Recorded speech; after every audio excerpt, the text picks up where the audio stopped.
Olá, sejam muito bem-vindos e bem-vindas a mais um episódio Seres Imperfeitos. E hoje com uma convidada que já está para vir aqui há muito tempo, mas ainda não tínhamos conseguido. Eu tenho aqui ao meu lado a Tânia. Olá! Olá, Tânia. A Tânia é psicóloga, é mãe, é autora, escreveu um livro que é o mesmo nome do teu projeto, não é? Sim. Menina, é 3M's, a menina Mulher e Mãe, disse Exato. bem? Certo. Que depois eu também vou deixar lá tudo para vocês poderem ver.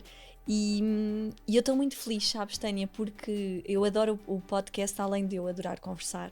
Aliás, eu sempre dizia que adorava fazer programas da televisão, sempre adorei comunicar, mas para mim é um espaço onde eu tenho a oportunidade de conhecer imensas pessoas. Claro. E ainda agora, o episódio anterior era um amigo meu já de há anos, e é muito engraçado porque quando vimos aqui eu conheço coisas que nunca se tinha sabido da pessoa e conversamos sobre coisas que às vezes não nos colocamos a conversar no dia-a-dia, não é? Porque há assim uma conversa diferente. Então para mim é sempre um prazer e assim um entusiasmo de poder conhecer alguém que está do outro lado, que tem sempre as suas histórias, os seus desafios, as suas partilhas, a sua experiência de vida. Claro.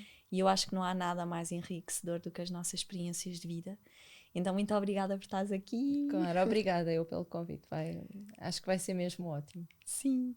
E olha, queres-me contar um bocadinho sobre o teu trabalho? O que é que tu fazes concretamente como psicóloga, como autora? Qual é esta tua missão que tu trazes aqui na tua vida, para eu conhecer também mais um pouquinho de ti? Sim, sabes que é curioso porque eu vou a vários sítios e perguntam-me isso, mas sempre me perguntam, parece um bocado que é a primeira vez que me estão a perguntar e que eu não estou muito preparada, porque as coisas foram fluindo e como não foi uma coisa muito pensada, as coisas foram... Também se vão transmutando, não é? Exatamente, e não foi assim o plano desde o início, vai ser assim, vou fazer. Claro. Às vezes eu própria tenho necessidade, quando me perguntam, de parar e perceber, então como é que eu vou organizar isto para explicar às pessoas como é que vim aqui parar. Exato, porque às vezes até eu às vezes até faço a pergunta do quem és tu neste momento, não é? Neste momento de vida, porque nós estamos sempre a... Claro, então claro. quem tem os seus projetos e que vive de uma missão, não é? De sentir assim uma missão da alma, nós estamos sempre a mudar. Eu já não sei quantas vezes eu mudei o meu projeto e as minhas coisas.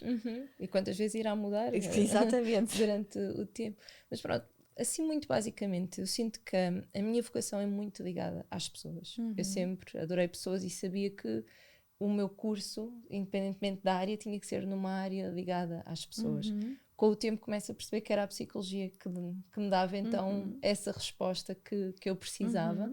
Não só em termos de ajudar o outro, que também é importante, mas eu sentia a necessidade de uma combinação entre ajudar, mas ao mesmo tempo perceber. Não ser só o puramente ajudar, haver também esta parte da compreensão para o tipo de ajuda que ia dar ser a ajuda que o outro precisa e não a ajuda que eu simplesmente precisava, porque às vezes nestas áreas até é fácil nós a dada altura já não sabermos se estamos a fazer aquilo pelo outro ou muito por preenchimento, não é? De uma necessidade nossa de termos uma função. Ao termos uma função para o outro, começamos a sentir que então temos mais valor, que merecemos mais amor. Então eu tentei desde o início estar ciente de que, ok, tu precisas de ajudar, faz parte da tua essência, mas ao mesmo tempo tu precisas de perceber o que é que o outro precisa e não o que tu achas que ele precisa. Exatamente. Senão a dada altura só estás a dar o que tu queres, isso então é para ti ao final do dia, não vai ser para o outro. Pronto, então eu fiz o meu curso, depois fui viver também para Angola, vivi lá durante um ano. Tu viveste mesmo na Angola, sim, coisas que eu ainda não tinha percebido. Sim, vivi lá mesmo durante um ano. Voltei só mesmo porque engravidei. E percebemos que lá não íamos conseguir ter acesso propriamente aos cuidados que já tínhamos tido assim, os episódios que correram menos bem, então sabíamos que não, infelizmente não era viável lá. Então conheceste o teu marido lá? Não, quando nós fomos quando nós fomos já, muita gente pensa isso quando eu falo deste episódio, mas não, quando nós fomos já estávamos juntos há 7 ou 8 anos. Quando fomos para lá. Sim, depois é que pronto, acabei por voltar. E pronto, entretanto, assim, resumindo, tive alturas muito difíceis, sabes, neste percurso, que foram mesmo desagradáveis de as viver, mas que agora é daquelas coisas, olhamos para trás e pensamos, ainda bem, porque senão talvez a minha humildade e o respeito pelos outros tivesse caído, porque lá foi tudo muito rápido, em termos de subir na carreira. e de ter dinheiro, e foi tudo muito, muito rápido. Eu era muito jovem, e se eu continuasse naquele percurso só a subir, a minha essência ali no meio era capaz de se ter perdido. Ok. Então foi ótimo ver este subir, e depois há assim uma quebra, Exato. a pique, mesmo a pique em que eu caio de cabeça, que volto e estou grávida, e cá eu tinha que fazer durante o curso é 5 anos, eu fiz o estágio curricular, mas cá tu tens que fazer o profissional para poder ter acesso então à profissão. Então quando eu volto depois ainda tinha que fazer o estágio profissional, só que como é remunerado depois não há assim propriamente portas abertas, então vivo ali um período muito difícil em que temos que estar inscritos no IFP para poder fazer o estágio. Não podemos trabalhar em nada, temos de estar como desempregados. Tenho uma recém-nascida, o meu atual marido volta, e só ele é que pode trabalhar, num trabalho daqueles desenrasques que tinha acabado de voltar. Então foi uma situação muito em que passámos muitas dificuldades a vários níveis. Foi assim mesmo. Que engraçado estares a partilhar isso e começar a perceber realmente. Que até temos uma história bem parecida do nosso início, porque não sabia. Eu também tinha acabado de tomar a decisão de me despedir por uma sensação de querer mudar de vida, engravidei. O Rafa ainda estava a regressar de uma fase assim diferente, a começar a trabalhar, então nós também passámos por isso tudo, com uma recém-nascida, dificuldades financeiras e, sei lá, emocionais, a minha vida completamente virada do avesso. Que engraçado. Sim, então pronto, percebes na perfeição essa e a tal dúvida, entretanto, que surge de eu abandono agora isto, porque a qualquer momento eu podia desistir de, olha, não vou fazer o estágio profissional, não serei psicóloga, vou fazer outra coisa qualquer, porque a minha família precisa de sustento. Então houve esta fase em que felizmente tive muita ajuda da minha família, não que sejam pessoas abonadas, mas eram pessoas que acreditavam em mim, no meu potencial. Então que me diziam, vamos aguentar mais um bocado. Claro que era tudo muito, muito contado, e às vezes nem era bem contado, era assim meio escondido da minha parte, porque não queria pedir mais nada, não queria... sim, quem passou sabe, não é? Não preciso detalhar muito. Mas pronto, felizmente consigo fazer, entretanto, depois de um ano e tal, muito, muito duro, consigo então fazer o estágio. Quando a minha filha entra para... Isto voltando quase um bocadinho atrás, quando a minha filha entra para a creche aos 14 meses, que foi na altura que eu começo a procurar o estágio, eu crio a página de Facebook. Sem nenhum tipo de pretensão. Crio por uma necessidade muito minha, de eu preciso de me expressar. Eu estou saturada da forma como me tratam quando eu vou a entrevistas. Estou saturada de chegar, de verem o meu currículo e ficarem, uau, então foi diretora de um colégio, a 600 alunos, geria 100 funcionários, uau, fantástico. Não tem filhos? Pois não, tenho. Só faltava rasgarem o currículo à minha frente. E eu começo a ficar saturada disso e digo, não, eu preciso de começar a escrever sobre isto, sobre as questões ligadas à maternidade, os bitates, essas coisas todas. Mas uma história tão idêntica, Tânia. Foi assim que eu criei As Mães Imperfeitas. Também. Foi depois de ter a minha filha pensar, fogo, ninguém fala disto, e eu estou aqui, e acontece isto tudo, e não sei o quê, e criei a página do eu preciso de falar disto. Sim. Eu preciso de falar disto, as pessoas precisam de saber deste lugar. Sim. Com o extra de estar desempregada, não é? Exatamente. Então, eu passei da situação de Angola, onde eu trabalhava 12 horas, às vezes 14 horas, eram muitas funções que eu acumulava para desemprego. Zero. Em casa, e nem podia ficar... E dependente, não é? Sim, dependente dos outros, bem... e a ter que criar uma filha e ser alguém para um ser tão pequenino, não é? Exatamente, então crio a página, aquilo começa a crescer, e para chegar a esta parte da história, quando eu acabo o meu estágio, eu já tinha lista de espera. Uau. Já tinha pessoas, devido àquilo que eu escrevia e que percebiam que eu tinha formação em psicologia, que me diziam, eu gostava de ser acompanhada por si. Eu dizia, olha, agora ainda não posso, mas eu espero. Então quando eu acabo já tinha lista de espera, e eu percebo que eu não preciso propriamente trabalhar por conta de outra, eu já posso trabalhar por conta própria, porque eu já tenho a minha carteira de clientes. E pronto, e é aí que finalmente a minha vida volta a vida é incrível, não é? Sim, a dar essa volta, mas como eu digo, foi ótimo, porque neste momento eu mantenho sempre muita humildade em relação àquilo que eu tenho, porque eu já percebi que as coisas mudam. Se eu não passasse muito rapidamente, portanto, se eu não passasse por aquilo da outra vez, eu ia ficar com esta ideia de, não, eu cheguei e eu fui para um país sem nada, porque eu fui para Angola, não tinha emprego, eu fui mesmo sem nada, Dormi muito tempo num colchão no chão, não tínhamos mesa, comíamos os dois sentados com o nosso pratinho no chão, num tapete improvisado. Portanto, eu ia começar a achar, não, eu comecei do zero e consegui chegar aqui, portanto as pessoas também só têm que fazer o mesmo. Exato. E se calhar ficava com este género de postura a dada altura. Como passei por aquilo, isto eu sinto que me é extremamente útil na relação com as pessoas que eu acompanho, no respeito que eu tenho, muitas vezes até pelos valores que eu pratico. Nas sessões tenho ali um certo cuidado de, atualmente eu sei que podia se calhar praticar já outro género de valores e as pessoas iam estar dispostas a pagar pela lista de espera que eu tenho. Neste momento tenho lista de espera de 1 ano e meio. Portanto, eu quase que podia ficar com esse género de atitudes. Não, vou cobrar o que eu quiser. As pessoas praticamente vão pagar tudo porque elas estão há muito tempo à espera e querem. E não, há esta parte, felizmente, da minha história que me ensinou, não vais por aí. As coisas mudam. Até porque isso mantém-te, não sei se tu sentes isso, mas eu sinto muito isso no meu trabalho quando entro nesse lugar, até porque todos nós queremos crescer, todos nós queremos viver estáveis, não é? O dinheiro, como eu costumo dizer, ainda há muito este tabu de que o dinheiro não traz felicidade, mas na verdade traz, porque traz-te coisas que tu podes ter, traz-te estabilidade, não é? Desbloqueia. E quem já viveu a contar ou a nem sequer ter sabe o valor que é poder ter e não teres que pensar em tudo e contar tudo, não é? O Rafa está sempre a contar nas fases em que ele tinha que me perguntar, olha, posso tomar um café hoje? Não é? E tu dizes não há sequer dinheiro para um café. Então, mas acho que isso também te vai mantendo no lugar. Sabes que eu tenho tatuado no meu braço meu maior mantra, que é o que vem do coração não falha, que foi assim algo, olha, nessas fases em que eu desistia quase da minha missão e que me faziam alguma proposta em algum lado e eu pensava, se calhar é mais fácil para ali, nós precisamos de dinheiro, e que me lembrava sempre isto, não, mas o que é que vai pelo coração? E acho que essas coisas que tu estás a dizer trazem-nos de volta a esse lugar do o dinheiro é uma consequência daquilo que depois nós fazemos, não é? Não é por colocares um valor ou porque te colocares num determinado patamar. Quando tu fazes de um lugar que vem de cá de dentro, o resto organiza-se, não é? Sim, é exatamente o que eu sinto.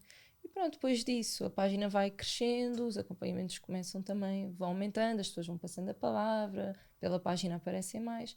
E isto foi evoluindo até chegar ao ponto, no ano passado, em que muitas pessoas, ou seja, ainda no ano anterior, muitas pessoas já me diziam, não há um livro onde possa encontrar tudo isto que fala, mas já organizado, já com uma estrutura.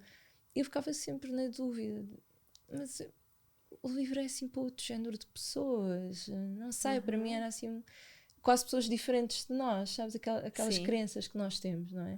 De que o livro deve ter que ser alguém assim, muito acima disto que eu sou.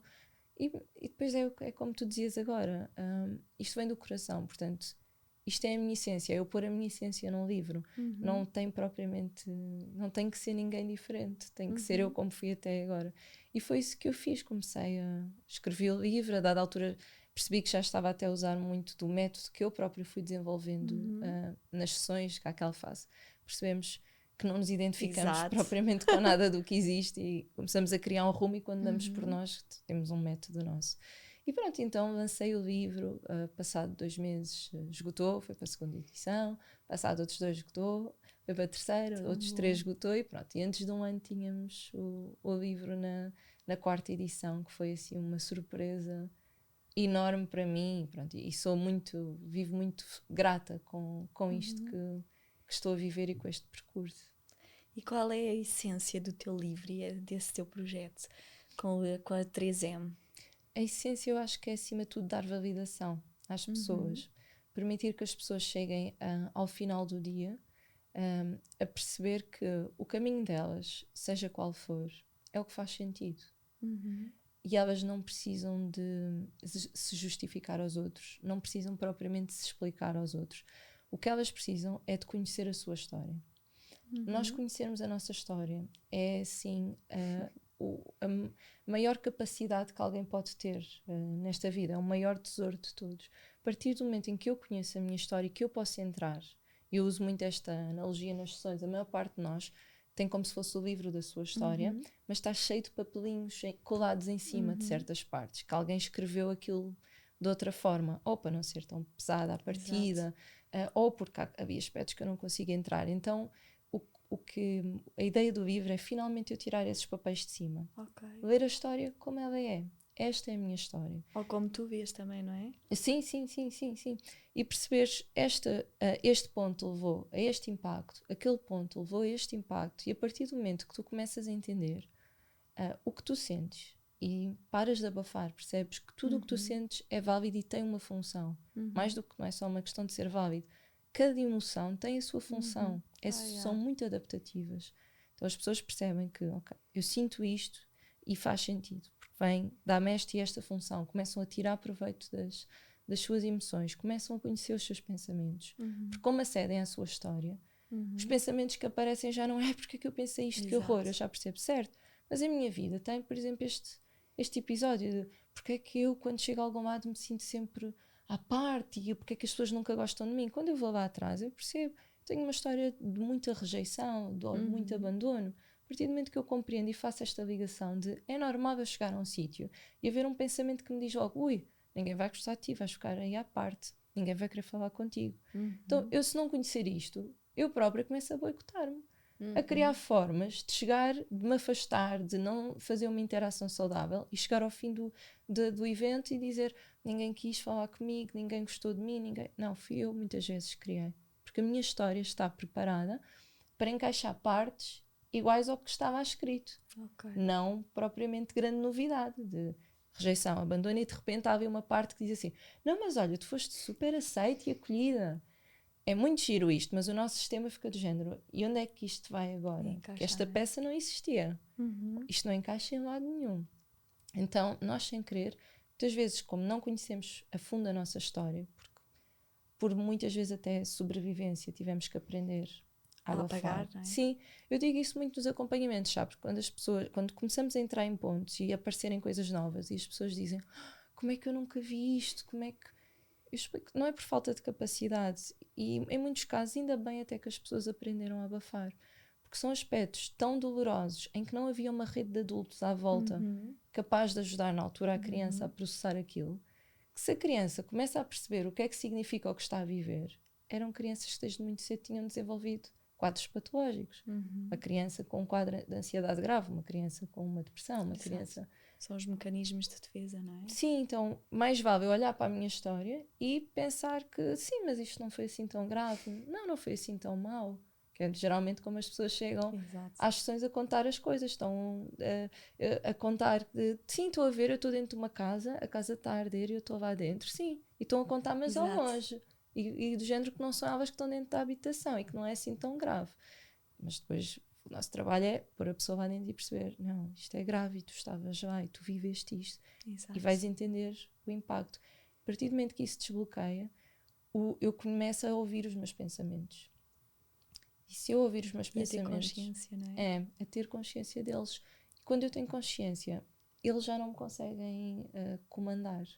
Porque eu começo a conseguir ter conversas saudáveis. Não é abafá-los, não é dizer tu estás errado, não te quero ouvir. Não é isso, mas é quase agradecer o que eles já fizeram por nós. Imagina, neste caso que eu te falava de rejeição, alguém que aprende a afastar-se à partida, isto lá atrás foi saudável, porque se era uma pessoa que efetivamente, por exemplo, era extremamente rejeitada pelos pais, imagina o que é que era esta criança continuar constantemente a tentar apego e os pais a continuarem a rejeitar. Mais vale a criança, a dada altura, criar este mecanismo em que percebe que é rejeitado e para de tentar. Algum dos cenários é o ideal? Claro que não. Nenhum dos cenários é bom. Mas dentro do que era possível, ainda bem que esta criança se resguardou e parou de tentar e de se magoar ainda mais, ainda mais. Portanto, o que nós fazemos o que eu faço, é este trabalho de vamos perceber a história, vamos perceber quais são estas feridas, conectar, validar, perceber que é normal. E assim que eu percebo e valido a seguir, foi por causa disto, é normal eu sentir isto, eu vou tirando imensas pedras da minha mochila, vou ficando cada vez mais leve. E o comportamento muda a partir daí. E tudo reverbera à volta, não é? Sabes que é muito engraçado, e por isso é que eu costumo dizer que todas as pessoas, nós também precisamos tirar este tabu das terapias, das psicologias, porque se nós também vamos cuidar do nosso corpo e do nosso físico, nós também precisamos de cuidar da nossa mente e do nosso espírito e o que for, porque todas as pessoas deviam fazer, é muito importante.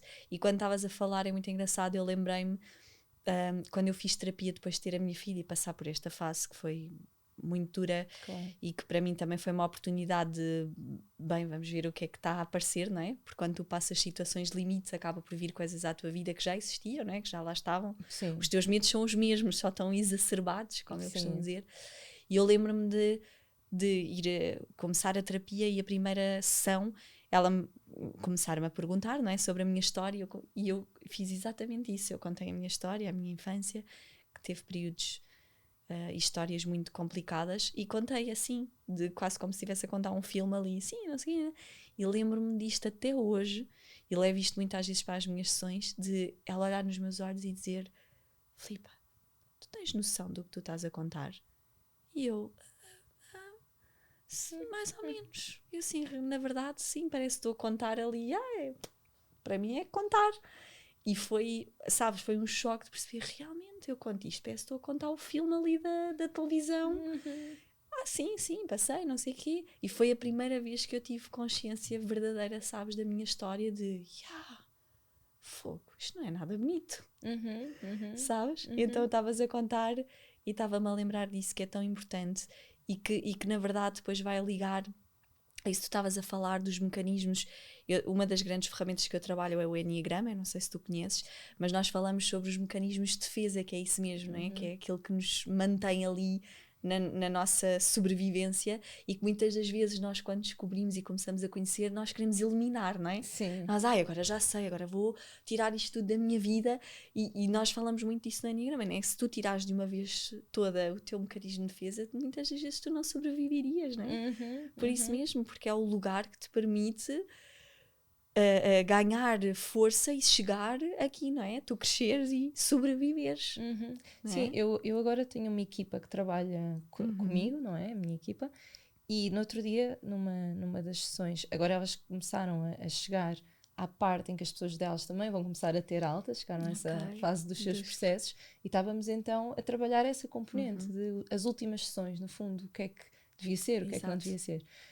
E a dada altura havia esta questão, então agora, no final, o objetivo é que estes vários aspectos, dificuldades da pessoa já não se ativem, já não existam, e não. Nunca será esse o objetivo. E é importante nós deixarmos essa noção, essa expectativa à pessoa.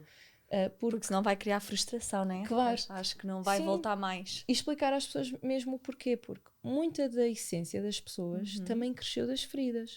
É quase como se fosse este sítio onde nasce aquela erva daninha dura, mas também nasce a flor ao lado.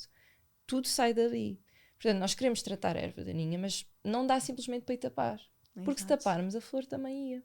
Então, a essência, muita da essência, por exemplo, o facto de eu conseguir ter gosto em ajudar as pessoas, vem de momentos em que eu me senti pouco ajudada. Agora, se nós apagássemos esta minha ferida, eu ia deixar de ter a empatia que tenho em relação aos outros. Portanto, não podem apagar este período da minha história, esta ferida que eu tenho. Eu preciso é de usar a minha ferida da melhor forma, de aprender a geri-la para a encaminhar para onde é saudável, como tu dizes.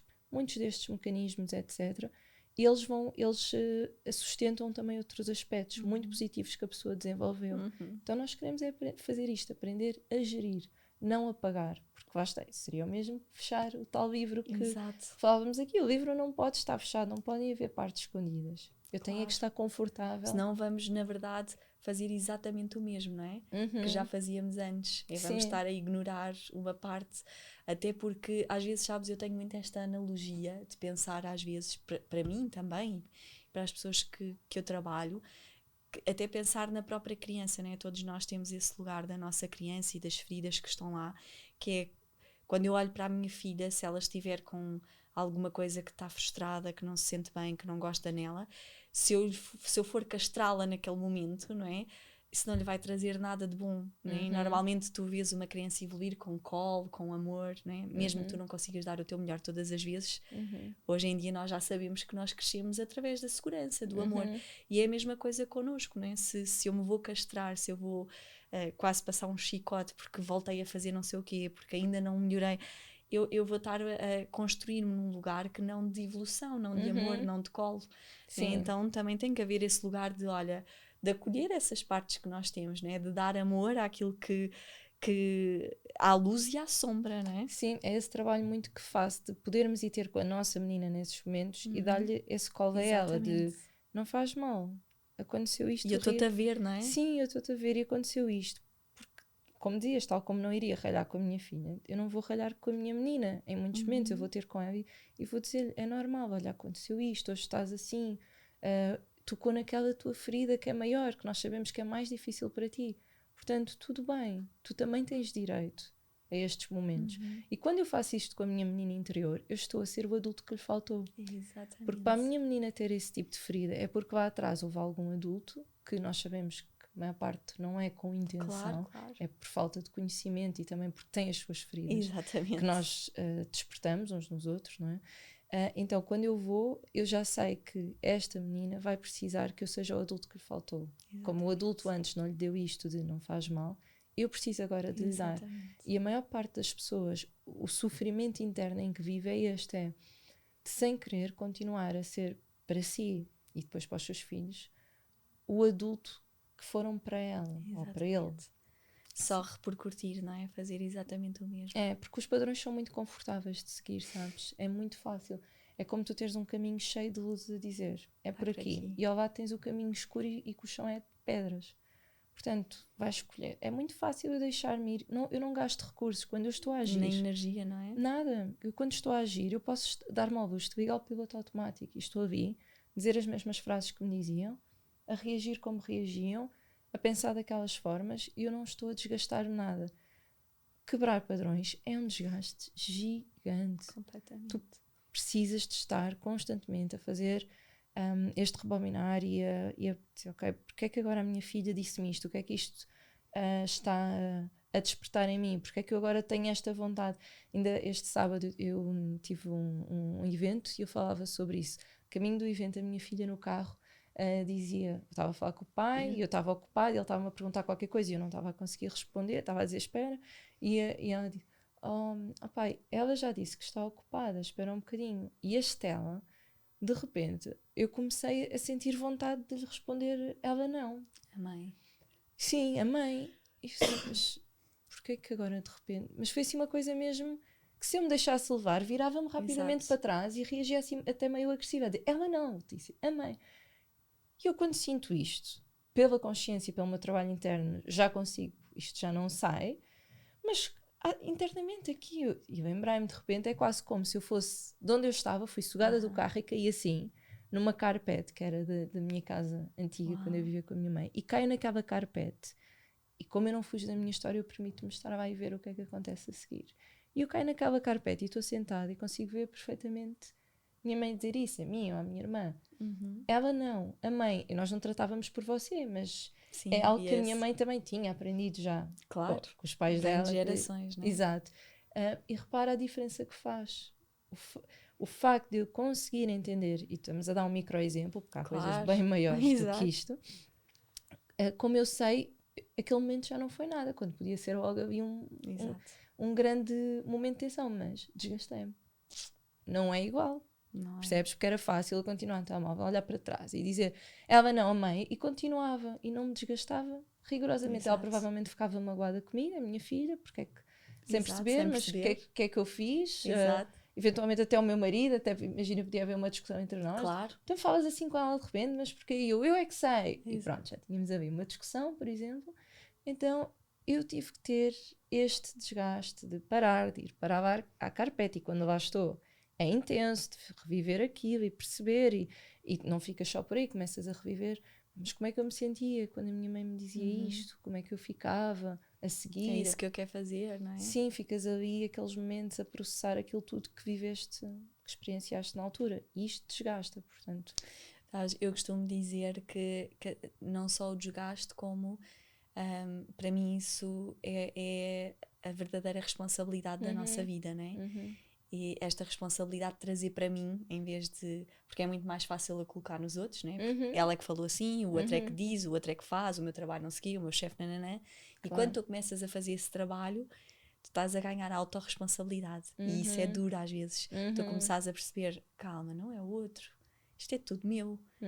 Isto é tudo meu. E ao mesmo tempo que é libertador, porque tu tens a capacidade de, ok, eu posso fazer diferente, é a minha responsabilidade de co-criar a vida que eu quero, mas por outro também vês muitas coisinhas que tu não gostas, que tu vais ter que admitir, que tu vais ter que fazer diferente, e isso dá muito trabalho, não é? Que vais mergulhar mais fundo, Exato. porque começas a puxar e chegas ali a um ponto que dizes, isto vai ser mais profundo do que quando eu cheguei. E vais às vezes nos acompanhamentos, as pessoas dizem, ai Tânia, há momentos que isto parece um saco que não tem fundo, quando eu acho não, daqui já não passa, já chegámos à conclusão final, eis que tiramos uma coisa nova e aparece. E durante uns tempos é assim, até chegarmos ao ponto de estabilidade no acompanhamento. É verdade, tu vais mergulhando e isso, como dizes, desgasta, mas tu sentes essa liberdade de eu estou consciente, eu estou a viver as coisas e não estou simplesmente constantemente zangada, frustrada, porque sim, eu entendo aquilo que eu estou a viver, eu evito imensas situações,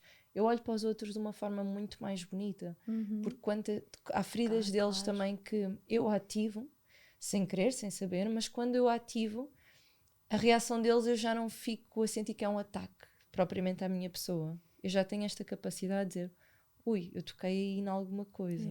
Não me vou culpar por isso, não é uma questão de culpa, mas de perceber ok, então que ferida afinal é que esta pessoa terá, que eu com esta frase ou com este gesto acabei por tocar bem. Então é um tipo de interação muito diferente. Sem dúvida. Às vezes até eu tenho momentos no meu dia-a-dia, ainda mais quando também vives com alguém, não é? Que faz o mesmo trabalho. Há aqueles dias em que eu estou tipo, hoje não quero processos, hoje a culpa é mesmo tua. Sim. Hoje eu não quero olhar para mim. Hoje eu Claro. não tenho capacidade. É tipo, hoje deixa-me só dizer que a culpa é tua. E isso também é liberdade, é tu poderes escolher quando é que vais desligar a consciência, porque mal seria, eu costumo dizer isso às pessoas que acompanho quando elas dizem, não vai, mas eu esta manhã de sábado, olha, não quis pensar em nada, andei a fazer coisas, certo, então, mas mal seria, então os psicólogos, nós estávamos condenados. Pelo conhecimento que temos, tínhamos que estar sempre com a consciência ligada. Não, há momentos em que eu chego a uma parte do meu dia que eu decido, não há recursos, já não sobra nada. Portanto, a partir daqui vai ser piloto automático. Já não dá. E isso é liberdade também para escolher se quer estar numa fase consciente ou não. Ou não, não é? Claro. Olha, e como é que foi ser mãe nesse processo todo e nessa... Porque provavelmente, se calhar, sentes o mesmo que eu sinto, né? De a tua vida pessoal, a tua construção, o teu trabalho pessoal também vai trazendo novas coisas ao teu trabalho, à tua vida, à tua experiência, né? E ser mãe é assim um lugar, é um espelho muito grande, né? Como eu costumo dizer, é colocar-nos à frente de um espelho e possibilitar ver muitas coisas e reviver a nossa história, não é? Porque termos os nossos filhos e as nossas crianças quase ali a espelhar muitas coisas nossas. Como é que tem sido esse processo de ser mãe? Tem sido uma descoberta constante, porque efetivamente lá está, os nossos filhos tocam nas nossas feridas. Há muita coisa que mesmo que faças um trabalho até profundo, coisas que não apareceram, não calhou aparecerem. E com os teus filhos, de repente, como eu te digo agora, esta frase do ela, era algo que nunca tinha parado para ver, não tinha ocorrido. E quando ela diz é que, também havia isto.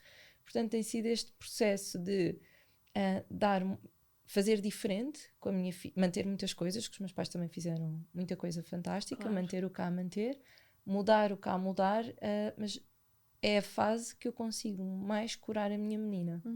Mais do que no acompanhamento antes de ser mãe, por exemplo, porque aí estamos a falar quase de situações criadas em laboratório e que os nossos filhos não, elas são criadas ali, à nossa frente. Então eu consigo ter muito estes momentos de espera, como é que tu gostavas que tivesse feito contigo? Era assim, então é isto que tu vais dar. E eu consigo ter esta percepção quase de às vezes estar uma espécie de uma terceira entidade connosco ali durante uns momentos em que eu estou a dar aquilo à minha filha, mas eu sinto como se fosse um pedaço da minha menina também lá, sentada connosco. E enquanto eu estou a conversar com ela e a ser o adulto que naquele assunto lhe faltou, é como se eu estivesse a dizer isso à minha menina, vês, eu agora estou aqui para ti, eu vejo-te, eu entendo-te, eu estou a dar isto, mas é isto que tu também precisavas e que a partir daqui vais ter comigo, porque eu já não vou permitir que contigo seja de outra forma. Os outros adultos faltaram-te aqui, é verdade, mas tu agora tens-me a mim e eu vou ser responsável por cuidar de ti e dar-te isto diferente. Então este compromisso com ela, com a minha menina interior, acho que aumentou a partir do momento em que me tornei mãe. E eu vejo que tu partilhas muito, né? Experiências do teu dia-a-dia com a tua Sim. filha, situações que vão acontecendo, como é que tu lidas, não é?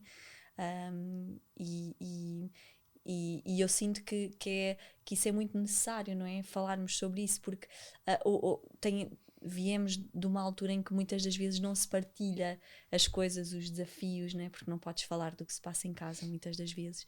E acabamos por eu costumo dizer que ninguém nos ensinou a ser mãe e pai, não é? Claro. Tal e qual como ninguém nos ensinou a ser um casal, uma família. E é bom começarmos a poder falar sobre isso e a ter experiências, nem que seja para eu ler e dizer, epá, não, isto não tem nada a ver comigo. Assim não é?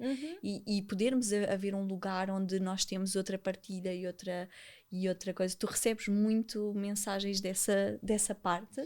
Sim, porque recebo. tu acompanhas adultos, certo? Sim. Atualmente acompanho adultos. E antes, no meu estágio, a minha tese, foram dedicadas à infância. Atualmente acompanho adultos, porque também é essa parte, sabes? As crianças vêm ativar muitas suas feridas. E há coisas que agora, enquanto mãe, iam-me custar mais a assistir. Exato. Do que antes de ser mãe. E depois podia haver o risco de eu chegar a casa e vir cobrar, por exemplo, à minha filha, ela estar a receber coisas que eu sei que a criança X na sessão não está a receber. E eu senti que isso podia, a dada altura, começar a condicionar a relação com ela. Então foi uma escolha muito consciente de não posso, não vou saber gerir isso. Nós temos que saber também os nossos limites. Sem dúvida. E esse é o meu. Há pessoas que isso não interfere nada, e isto está certo. A mim, eu senti que podia começar a interferir. Eu dou-te estas estratégias fantásticas que aquela criança está a ter um acompanhamento para vir conseguir ter, e tu já tens à partida, portanto, vê se és mais grata e se me tratas melhor. Exatamente. Isso, cobranças, portanto, isso não vai resultar. Portanto, vamos para os adultos, que também é um trabalho que é aquilo que se costuma dizer, né? Que é como é que se diz? Eu sou péssima em provérbios. Em casa... de ferreiros, espeto. Exato, né? Que as pessoas acham sempre, porque como se tu acompanhas crianças vai ser fantástica em casa, né? Acham sempre que maravilhoso. E às vezes é o lugar depois onde temos mais desafios, não é? Sim, claro, mas pronto. Isto foi um desvio para dizer que efetivamente sim, depois recebo muitas mensagens de pessoas a dizer, ainda bem que partilhou, porque reparei nesta situação. Embora nem sempre seja fácil para mim, confesso, de partilhar, porque eu tento partilhar um bocado de tudo, o que correu bem e o que correu menos bem também. Mas na maior parte dos casos, o que as pessoas precisam é efetivamente de perceber o que correu bem, não é? E eu às vezes fico um bocado constrangida, talvez, não sei, não estou a encontrar bem a palavra, mas por poder estar a passar uma imagem de perfeição, não é? Sim, e de estar a mostrar às pessoas, vejam o que eu sei fazer, olha, eu com a minha filha apliquei isto que vocês não conseguem aplicar. Eu tento ao máximo sublinhar isso quando escrevo, de se não tem que fazer isto, não tem que ser desta maneira, estou só a partilhar porque correu bem, para vocês perceberem a ligação entre as coisas.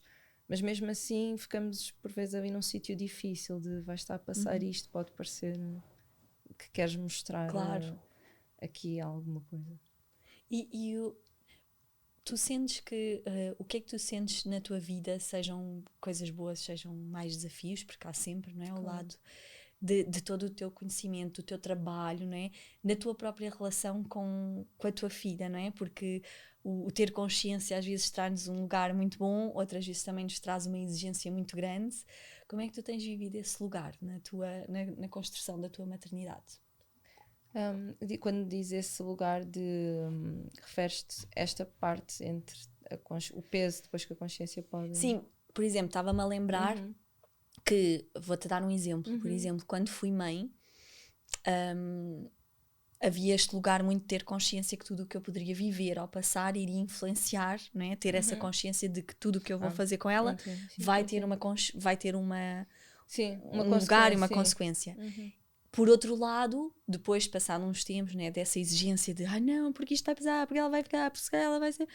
Houve um momento meu da minha vida que eu entendi, calma. Por exemplo, olha, quando estudei muito o Enneagrama, não é, de perceber que independentemente daquilo que tu faças, há um lugar que tu entendes, não é? Eu posso fazer uma coisa espetacular com a minha filha, mas eu não vou controlar minimamente aquilo que ela vai receber, o que é que ela vai sentir, não é? É aquela eterna questão do tu até podes achar que tiveste falta de presença e de repente vais ser a mãe mais presente, mas a tua filha vai sentir que tu a sufocas, sabes? Aquela consciência do calma, Sim. tipo, tu não vais conseguir controlar, não é? Então houve ali um momento de exigência, mas depois houve um momento de relaxa um bocadinho, porque não vais conseguir controlar o que ela vai sentir e o que ela vai passar, e ela vai precisar de tudo na vida dela. Claro. Então estou a falar um bocado desse lugar. Sim, nesse equilíbrio, não é? Entre os aspectos. Sabe, eu sinto que uma das grandes sortes que eu tenho na vida é exatamente acompanhar adultos e perceber onde é que as coisas vão dar. Ok. Porque até há aspectos que, se eu não os visse com frequência na prática e juntasse as peças de ok, este tipo de ação foi o que criou esta dificuldade neste adulto. Okay. Depois tenho outro adulto e percebo o mesmo tipo de ação. Criou o mesmo tipo de consequência. Okay. Então há muitas coisas que eu quase consigo saber como se tivesse um estudo longitudinal à minha frente de 30 e tal anos, 40 e tal anos, de onde é que aquilo foi dar. Isso é maravilhoso, dá-me acesso a muitos aspectos. E um dos aspectos que eu comecei a reparar é que o que magoou efetivamente a maior parte das pessoas e o que as marcou não aspectos assim esporádicos, nem foram tentativas que não correram tão bem. Foi a falta de tentativa. Isso é o que mais marcou qualquer uma delas. Dá um exemplo. É a parte de... Vou-te até dar um exemplo pesado, para as pessoas perceberem a diferença que estas coisas podem fazer. Casos de abuso sexual. São extremamente pesados, até para mim. Já acompanhei vários. E até comecei por acompanhar no estágio curricular, assim que ainda me estava a estrear verdinha. Apareceu logo à frente. Neste género de casos, o que é que marca muitas vezes mais a pessoa? A situação em si marca imenso, por tudo o que está envolvido, sem dúvida. Passaram os teus limites, tocaram onde não era suposto. Abusaram, sim, exatamente. Tudo o que está envolvido, o corpo é das poucas coisas que nós ainda controlamos, não é? Na vida, do que é que fazemos com ele. Só que sabes, o que mais marcou as pessoas muitas vezes nem é o momento em si. É quando saíram dessa situação de abuso, o que é que acontece a seguir? Ou não escutarem, não é? Eu pude contar ou não pude contar? Primeiro ponto. Com base nisto, eu até pude contar, ok? E o que é que os adultos fizeram em relação a isso? Protegeram ou não protegeram, não é? Sim, eu não pude contar, mas na generalidade dos casos dei sinais. Eu não contei. Mas nem é de forma intencional. A própria criança, sem querer, acaba por dar muitos sinais do que é que se passa. O que é que os adultos fizeram em relação a esses sinais? E é tão diferente quando temos uma situação de abuso em que os pais quem é responsável, soube e fez de tudo para deixar aquela criança protegida a partir daí, para deixar confortável para falar sobre o assunto, que foram tentar ajuda. Exatamente, mexer os mecanismos necessários. É uma situação completamente diferente e às vezes olha que o tipo de situação de base à partida até te soa pior, os cenários, metes um na balança, metes um muito, muito grave, um tipo de violação de que aconteceu tudo, e outro não tão grave em termos da dimensão, até onde aquilo foi, porque em termos de gravidade não interessa, será sempre igual. Mas pronto, tu metes na balança e vês que às vezes até aquelas pessoas tiveram o pior cenário de todos, quando tiveram pais, neste caso, interessados, que a seguir foram tentar, mexeram tudo e deram-lhe sempre abertura e não tornaram aquilo um tabu e disseram: se sempre quiseres falar sobre isto, estamos aqui. Quando ela entrava em determinado comportamento, os pais sentavam e diziam: olha, isto que tu fizeste, nós sabemos que tem a ver com aquilo e vamos ter paciência contigo, a paciência toda necessária, porque tu estás magoado e vais precisar de tempo. E não tem nada a ver a experiência. Nada. Não tem ponta de... E isto aplica-se a situações também de bullying, etc. Aplica-se a montes de eventos pesados na vida das pessoas, em que a reação, a abertura que eu já tinha ou não na relação, não é? Porque quando eu não conto é porque por vezes a abertura já não era grande. Isto muda. Então eu fico muito com esta ideia de que a ausência de tentativa, ou mesmo pais que nem se ajeitaram tanto a lidar com a situação, mas estavam interessados. A pessoa vê que eles estavam muito perdidos, não sabiam o que fazer e às vezes nem ativaram os mecanismos necessários, etc. Mas estavam a tentar, sim, estamos aqui para ti, estamos a tentar, não sabemos bem o que é que havemos de fazer, mas estamos aqui. Então eu vivo muito no fundo, com esse alívio dentro de mim. Eu sinto que desde que a minha filha saiba que eu estive efetivamente a tentar e os eventos correram menos bem, foram situações mais esporádicas, que a base é, ela teve colo sempre que precisou. Nós falámos sobre tudo o que ela sentia. Eu falo com ela também sobre o que eu sinto, não as coisas mais pesadas e não coisas que envolvem, por exemplo, o pai, não é isso? Exato. Não, há limites, mas há esta abertura de comunicação entre Exato. Nós. Houve o colo, houve eu trabalhar muito para ela saber qual é a essência dela. É o meu trabalho maior, mais do que dizer, filha, tu és boa nisto ou és boa naquilo, a desenhar. O meu trabalho com ela é muito, a minha missão é eu ir lendo nas ações dela a essência dela, quem é que ela é, e transmitindo. Olha, tu já reparaste, há isto, se calhar tu és divertida, se calhar tu és generosa, se calhar tu és... Desde que eu saiba que houve este trabalho todo, eu sinto-me tranquila em relação ao que estou a fazer. E quando faço a asneira, sabes, quando tu constróis isto, há outra vantagem. É que quando tu estás a fazer a asneira, a criança também te vem dizer. Pois é.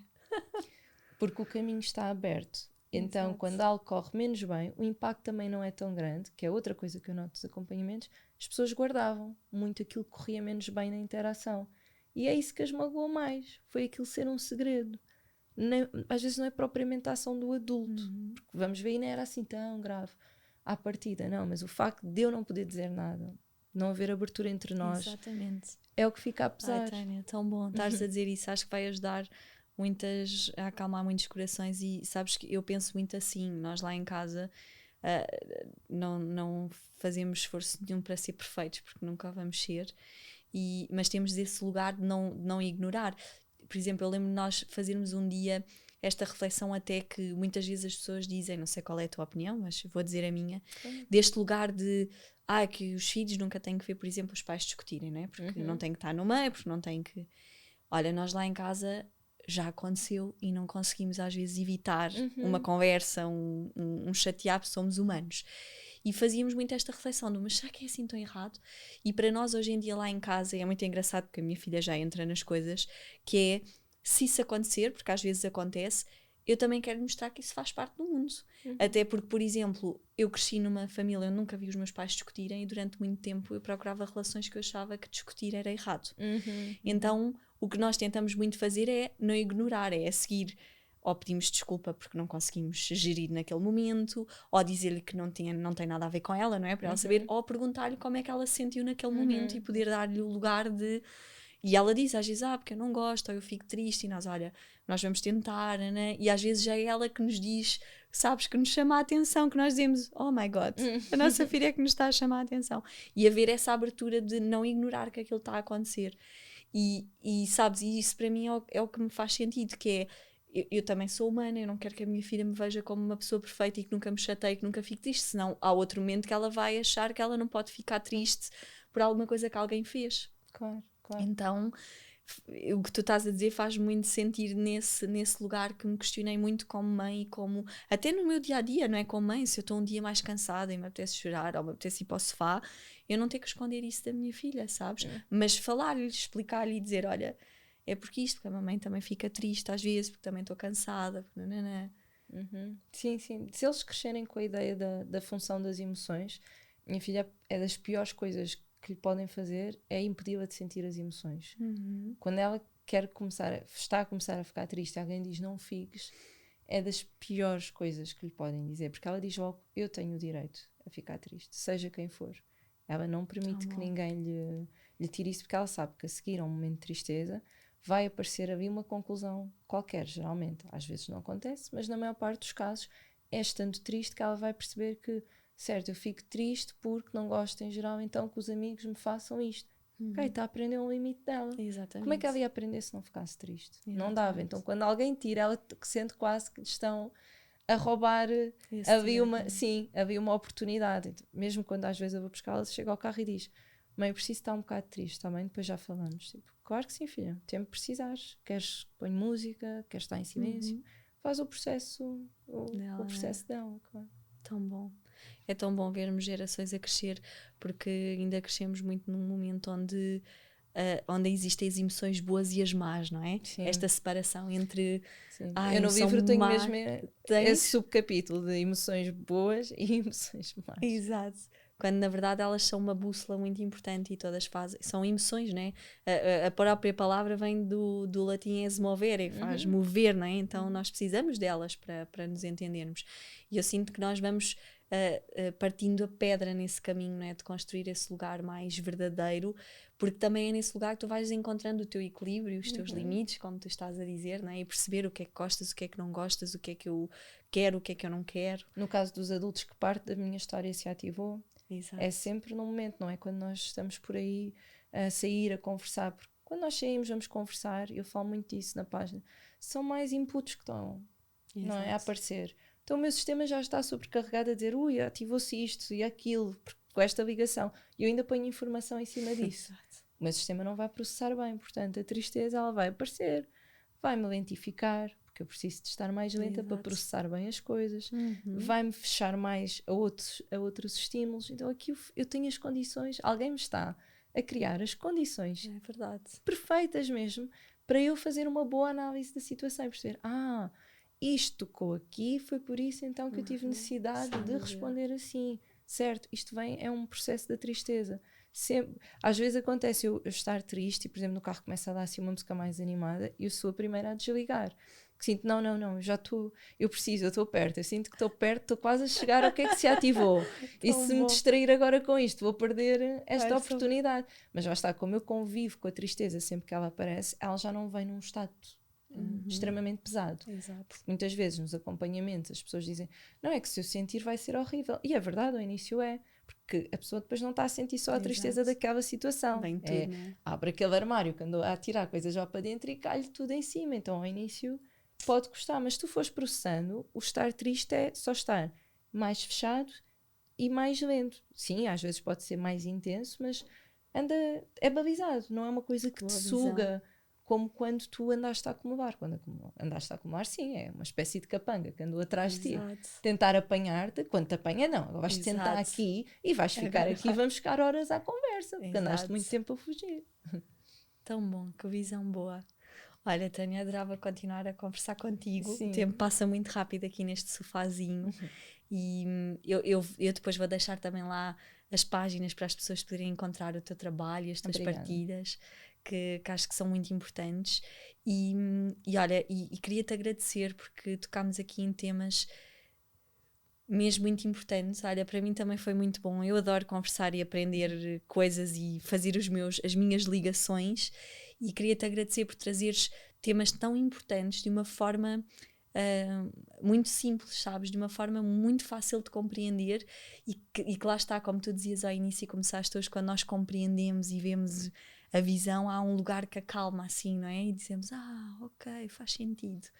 Então queria-te agradecer por essa tua simplicidade de trazer temas tão, tão importantes e de extrema importância na nossa construção, na nossa vida e neste caminho que eu sinto cada vez mais as pessoas querem se conhecer, querem entender, querem melhorar, querem viver vidas verdadeiras, sentidas.